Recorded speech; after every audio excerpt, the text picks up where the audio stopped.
বাবারে, আমি খাচ্ছি তো, খাবো তো। মিচি মিচি খাবি? কি মিচি মিচি খাবো? মিচি মিচি খাবার খাবো। কি খাবো? আমি আমি কিন্তু আমি কিন্তু মাংস রান্না করেছি তোর জন্য। আমার জন্য মাংস রান্না করেছিস?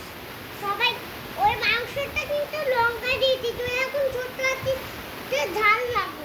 হ্যাঁ, আমার তো ছোট আছি এখন, আমার ঝাল লাগবে মাম্মা। তাহলে তো আমি ডাল ভাত দিয়ে দেবো। আমাকে কত কি দিবি? ডাল ভাত। ও, আমাকে ডাল ভাত দেবে মাম্মা? হ্যাঁ, আচ্ছা ঠিক আছে। আমার তো খুব ঝাল লাগে না। তাহলে ডাল ভাত দিয়ে। আচ্ছা ঠিক আছে। ওরে বাবা, থ্যাংক ইউ। ওরে বাবা, ওরে বাবা, ওরে বাবা, ওরে বাবা, তোমার পায়ে চুমু খাচ্ছ? আরে বাবা রে, তোকে মেরেছি না একটু। আচ্ছা আচ্ছা, আমাকে মেরেছে, লাল হয়ে গেছে, ওটা চুমু খাচ্ছ? আচ্ছা ঠিক আছে।